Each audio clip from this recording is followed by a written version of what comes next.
பாராளுமன்ற தேர்தல் மார்ச்சில் தொடங்கி ஏப்ரல் வரைக்கும் போகும். ஏப்ரல் இறுதி வாரத்தில் அல்லது மே முதல் வாரத்தில் வாக்கு எண்ணிக்கை இருக்கும்.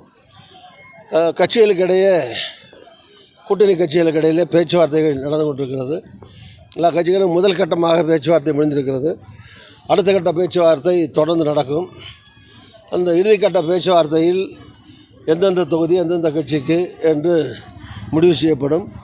அதற்கு பிறகு அந்தந்த கட்சிகளின் சார்பில் யார் யார் வேட்பாளர்கள் என்பதை அந்த கட்சி தலைமை முடிவு செய்து அறிவிக்கும். நான் திருச்சியில் தான் போன தடவை ஏறக்குறைய 5 லட்சம் ஓட்டில் ஜெயித்தோம். அதனால் இந்த தடவை மீண்டும் திருச்சியில் போட்டியிடவே விரும்புகிறேன். இருந்தாலும் முறைப்படி நானாக அறிவிக்கக்கூடாது, கட்சி தலைமை தான் அறிவிக்கணும். அதே மாதிரி கூட்டணியில் எந்தெந்த இடத்துல யார் நிற்கிறதுங்கிறத கூட்டணியில் பேச்சுவார்த்தை பண்ணி தான் அறிவிக்கணும். நான் சொல்வது என் விருப்பத்தை மட்டும் சொல்லியிருக்கேன். ஏற்கனவே போட்டியிட்டு எம்பியாக இருக்கேன். அந்த முறையில் அங்கே மீண்டும் நான் போட்டியிட விரும்புகிறேன். நிற்கிறேன்னு சொல்லலை, விரும்புகிறேன். நிற்கிறது அறிவிக்கிறது கூட்டணி முடிவு பண்ணி தொகுதி வந்த பிறகு அதுக்கு பிறகு கட்சி தலைமை அதிகாரபூர்வமாக அறிவிப்பார்கள். என்னுடைய நிற்கிற விருப்பத்தை தெரிவித்திருக்கிறேன். அதற்கான ஆரம்ப கால பணிகள் வழக்கம் போல் தொகுதியில் இருக்கிற பணிகள் நடந்து கொண்டிருக்கிறது. டெல்லி விவசாயிகள் போராட்டம் போன தடவை மிக பிரம்மாண்டமாக இருந்ததை போல் இந்த தடவையும் மிக பிரம்மாண்ட அளவில் பஞ்சாப் ஹரியானா மாநிலங்களில் இருக்கிற விவசாயிகள் பல்லாயிரக்கணக்கான டிராக்டர்ஸு வாகனங்களோடு வந்து பெரும் போராட்டத்தை நடத்தி கொண்டிருக்கிறார்கள். போன தடவையும் பிரதமர் போய் அவங்கள சந்தித்து பேசலை. அவங்க மாதக்கணக்கில் பனியில் குளிரில் வெயிலில் கடந்து கஷ்டப்பட்டாங்க, நோய்வாய்ப்பட்டாங்க. இந்த தடவையும் வந்து கண்ணீர் புகை வீச்சு, தண்ணீரை பீச்சு அடிக்கிறது, அது மாதிரி விவசாயிகளுடைய போராட்டத்தை ஒடுக்குவதற்காக அரசாங்கம் பல்வேறு விதமான யுக்திகளை கையாளுகிறது. இது மிகுந்த கண்டனத்திற்குரியது. சில பேர் காயம்பட்டிருக்கிறார்கள். அவர்களெல்லாம் தலைவர் ராகுல் காந்தியை தொலைபேசியில் பேசி அவருடைய நலத்தை எல்லாம் விசாரிச்சுட்டு காங்கிரஸ் சார்பில் ராகுல் காந்தி அவர்கள் காங்கிரஸ் வந்தால் உங்களுக்கு நாங்கள் துணையாக இருப்போம், உங்களுடைய கோரிக்கைகள் நிறைவேற்றுவோங்கிற வாக்குறுதியை கொடுத்துருக்கிறார்.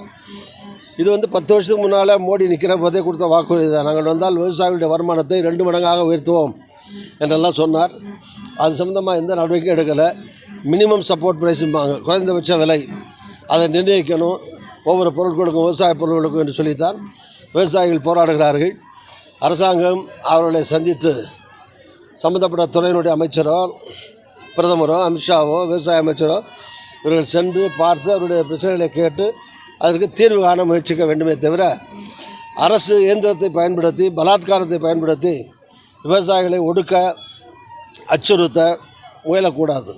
இது மிகுந்த கண்டனத்துக்குரியது. இது எல்லோரும் தான் அவங்களுக்கு கட்சியில் போட்டி போடுற எல்லோரும் தான் கட்சி ஆரம்பிக்கிற எல்லோரும் முதலமைச்சராக வருவாங்க, எல்லோரும் அங்கே டெல்லியில் பிரதமராக வருவாங்க.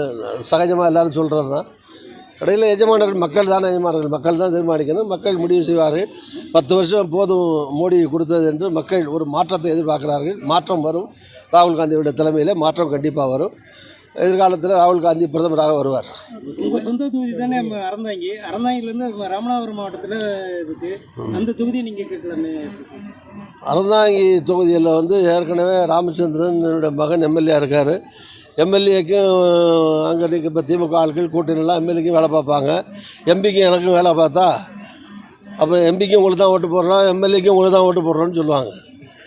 அதனால் எம்பிக்கு யாருக்காவது மாற்றி ஓட்டு போடட்டும், உதயசூரனுக்கே கூட போடட்டும், இல்லை கூட்டணி கட்சி யார் நிற்கிறாங்களோ அவங்களுக்கு போடட்டும். அதனால் ஒன்றும் பிரச்சனை இல்லை. நான் ஏற்கனவே நின்ன தொகுதி தானே. ஏற்கனவே இங்கே நின்று இப்போ திருச்சியை புதுசாக கேட்கல. ஏற்கனவே நின்று 4.5 லட்சம் ஓட்டு 5 லட்சம் ஓட்டில் இருந்த தொகுதியை மாற்றுறதுக்கு காரணம் வேணுமில்லை. அதனால தான் அங்கே நிற்க விரும்புகிறேன்.